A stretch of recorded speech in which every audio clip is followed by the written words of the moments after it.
Hello everyone, welcome back to our channel. So today are going to start a new topic. आज हम discuss करेंगे हर्ट्जबर्ग की two factor theory.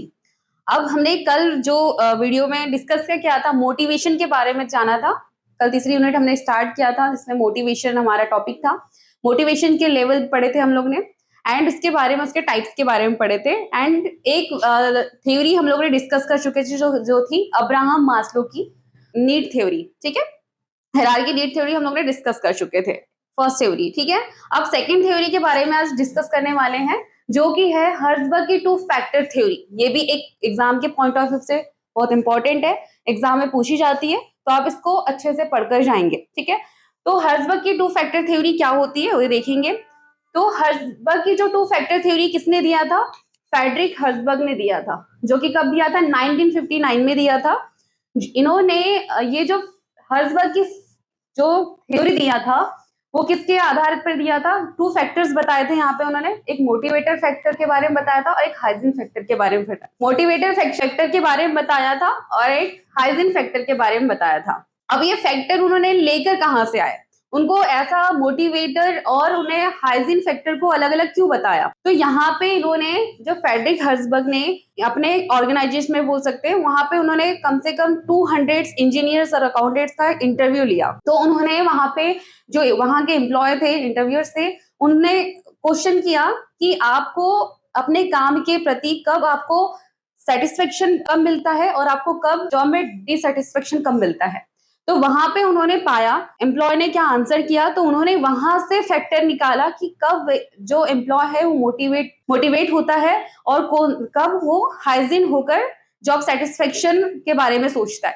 ठीक है, तो यहाँ से ये दो फैक्टर्स निकल के आते हैं। उसका निष्कर्ष उन्होंने यहाँ पे जॉब सेटिस्फेक्शन और डिससेटिस्फेक्शन की ही बात की है। दोनों देखा जाए तो दोनों चीजें तो एक ही हैं, बट लेकिन यहाँ पे उन्होंने कब एम्प्लॉय संतुष्ट रहता है और कब संतुष्ट रहता है ये दोनों के बारे में डिस्कस किया, जिसमें से मोटिवेटर फैक्टर्स निकल के आया, एक हाइजीन फैक्टर निकल कर आया।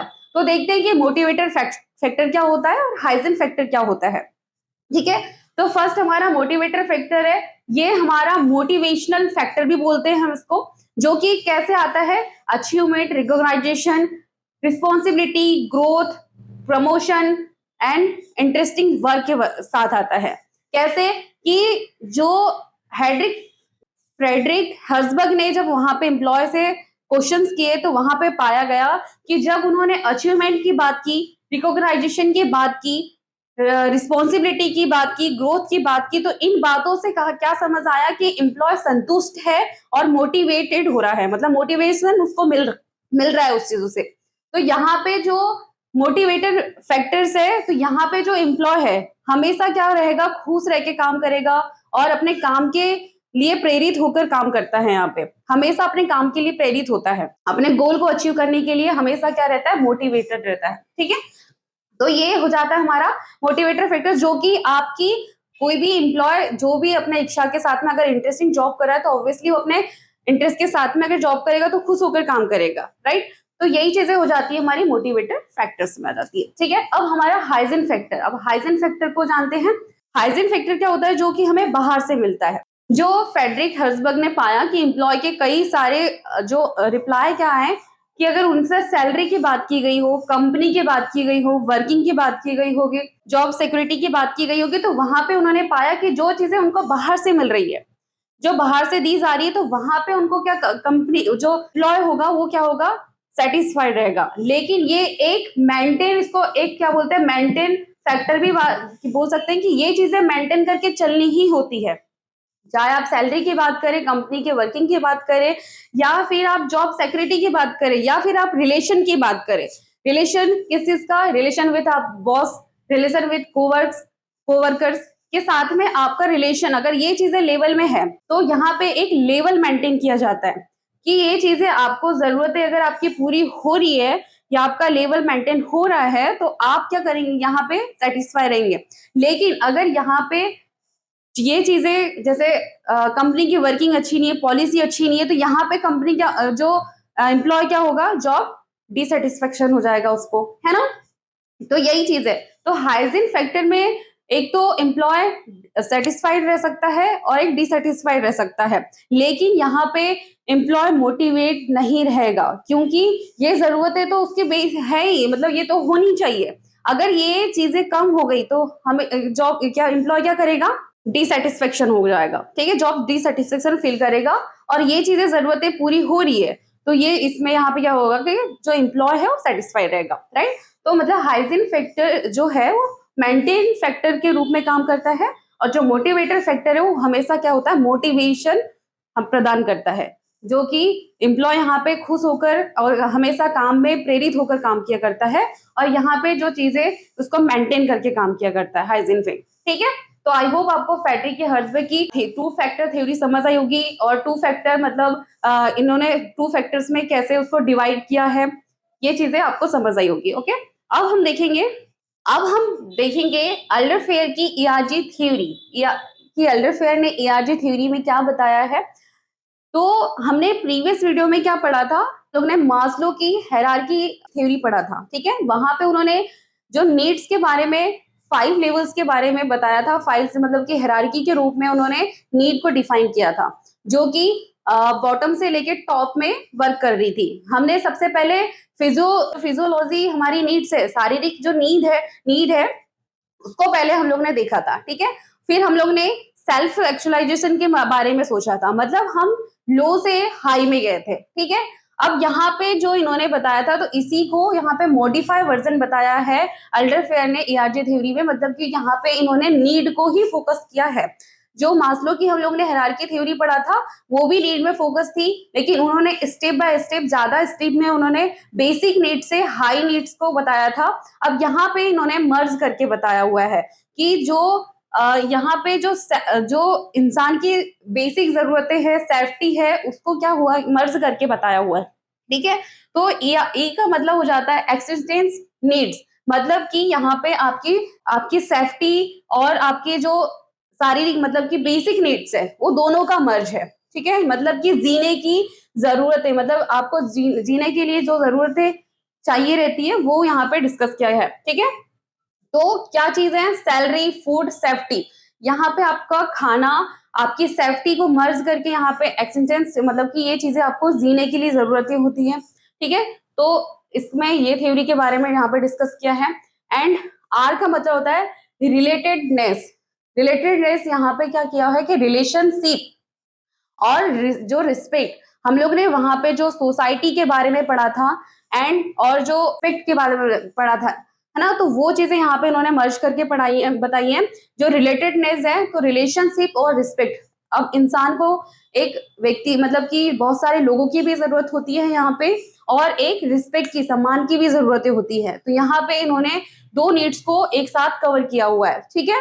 एंड जो जी है, जी फॉर मतलब ग्रोथ, अब इंसान की जब बेसिक नीड्स कंप्लीट हो जाती है, जैसे हम लोग ने वहां पे सेल्फ एक्चुअलाइजेशन का पढ़ा था कि लोग अपने मतलब कि सेल्फ के बारे में सोचते हैं, अपने ग्रोथ के बारे में सोचते हैं, तो वैसे ही यहाँ पे ग्रोथ ग्रोथ को डिफाइन किया उन्होंने, ग्रोथ, प्रमोशन, अचीवमेंट। अब आपको ग्रोथ मतलब कि आपकी प्रमोशन के बारे में सोचेगा एम्प्लॉय, एंड आप अपने अचीवमेंट के बारे में सोचते हैं, ग्रोथ के बारे में सोचते हैं, तो ये हमारी क्या हो जाती है यहाँ पे, इट्स मीन की जो अल्डरफेयर की ईआरजी थ्योरी का मतलब ही यही है कि जो नीड्स आपने बेसिक से लेके आप इसको ज्यादा लेवल में पढ़ते हैं, तो यहाँ पे आप 3 लेवल में कंप्लीट करते हैं।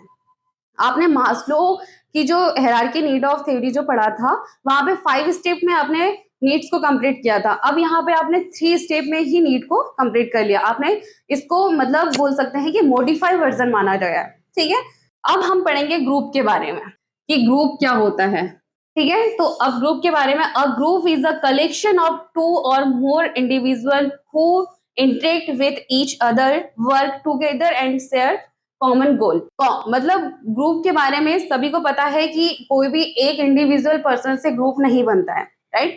तो यहाँ पे क्या बोला गया है, a group is a collection of 2 और मोर इंडिविजुअल्स, मतलब 2 या 2 से अधिक व्यक्ति जब आपस में जुड़ते हैं, इंटरेक्ट करते हैं, एंड ईच वर्क टुगेदर, मतलब 2 या 2 से अधिक व्यक्ति जब आपस में मिलते हैं या इंटरेक्ट करते हैं और अपने काम में, अपने लक्ष्य के लिए प्रेरित होते हैं, या फिर अपने काम में ध्यान देते हैं, या फिर अपने गोल को अचीव करने में एक साथ अपना समय देते हैं। तो ये चीजें हमारे ग्रुप हो जाती है, मतलब कि यहाँ पे एक इंडिविजुअल पर्सन काम नहीं करेगा, यहाँ पे दो या दो से अधिक व्यक्ति एक दूसरे से इंटरेक्ट करेंगे एंड अपने काम को डिस्कस करेंगे एंड अपने जो गोल, किसी ऑर्गेनाइजेशन का गोल या फिर कोई जो ऑफिस में काम कर रहे हैं या फिर मार्केटिंग का बोल सकते हैं कि मार्केटिंग फील्ड में काम करने की, उनको सेल्स बढ़ानी है, तो उस चीज के गोल को अचीव करने के लिए क्या करते हैं, अपना योगदान देते हैं या फिर उसमें फोकस करते हैं। तो ये चीजें क्या हो जाती है ग्रुप कि यहाँ पे एक इंडिविजुअल पर्सन नहीं होगा, दो या दो से अधिक लोग होंगे। ठीक है, अब यहाँ पे हम लोग ने ग्रुप के नेचर पढ़ेंगे। नेचर में फर्स्ट नेचर क्या है, टू और मोर मेंबर्स। अब कोई भी एक, जैसे मैंने बताया, एक पर्सन कोई भी इंडिविजुअल ग्रुप नहीं कहलाता। ठीक है, वहां पे मेंबर्स की जरूरतें होती है, दो या दो से अधिक मेंबर्स वहां पे जरूरतें पड़ती है। तो दो यहाँ पे क्या होगा कि जैसे कोई भी कंपनी या फिर ऑफिस एक इंडिविजुअल पर्सन से नहीं चलेगा, यहाँ पे आपको एक टीम के साथ में काम करना पड़ेगा। तो आपको लोगों की जरूरत होती है, मेंबर्स की जरूरतें होती है। ठीक है, सेकेंड हो जाता है कॉमन गोल।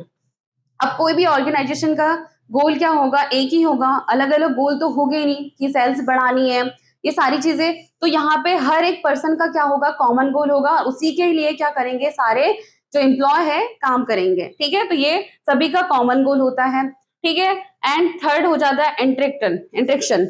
अब यहाँ पे एक दूसरे से लोग क्या करेंगे, इंटरेक्ट करेंगे। ठीक है, मिलेंगे, बात करेंगे एंड अपने गोल को कैसे अचीव करना है इसका डिस्कशन करेंगे। तो यहाँ पे लोग क्या करेंगे, एक दूसरे से इंटरेक्ट करेंगे। ठीक है, एंड इसके फंक्शंस देखते हैं, फंक्शंस क्या होते हैं। अचीविंग ऑर्गेनाइजेशन गोल। अब कोई भी ऑर्गेनाइजेशन का गोल क्या है कि उनके वहां के जो गोल उन्होंने डिसाइड किए हैं उसको अचीव करना। तो यहाँ पे जो ग्रुप, सारा ग्रुप मिलकर, चाहे वो अलग अलग डिपार्टमेंट का ग्रुप हो बोला जाए या फिर अलग अलग व्यक्ति मिलकर क्या करेंगे, गोल को अचीव करने में अपना योगदान देंगे किसी भी ऑर्गेनाइजेशन में। ओके, एंड सेकंड हो जाएगा बेटर डिसीजन मेकिंग। अब यहाँ पे अलग अलग लोग अपने भावनाएं को प्रकट करेंगे, अपनी बातें प्रकट करेंगे, अपने मन की जो चीजें उन्होंने सोचा है अपनी कंपनी के प्रति, ऑर्गेनाइजेशन के प्रति, तो वो चीजें यहाँ पे डिस्कशन करेंगे, गुड डिसीजन करेंगे, वहां पे डिसीजन मेकिंग करेंगे, सोचेंगे, अपनी अपनी राय बताएंगे, फिर अपने ऑर्गेनाइजेशन में बेटर परफॉर्मेंस करेंगे। एंड थर्ड है मोटिवेशन। अब एक दूसरे को देखकर भी मोटिवेशन आता है, राइट, कि वो हमसे अच्छा कर रहा है तो हम क्यों ना उससे अच्छा करें। तो वही चीजें यहाँ पे ग्रुप में क्या होता है कि एक दूसरे को देखकर यहाँ पे मोटिवेशन होगा। ठीक है, अब प्रॉब्लम सॉल्विंग। अब सब मिलकर क्या करेंगे, प्रॉब्लम का सॉल्व करेंगे, क्योंकि प्रॉब्लम्स तो आती जाती रहती है ना।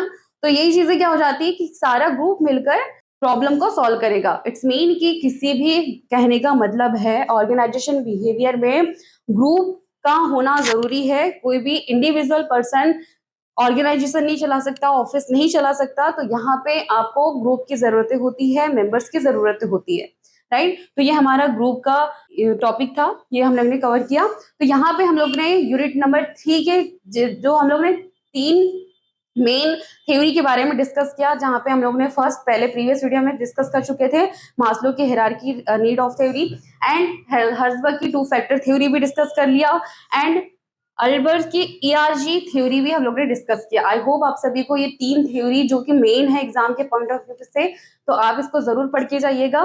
ठीक है, thanks for watching this video, thank you so much.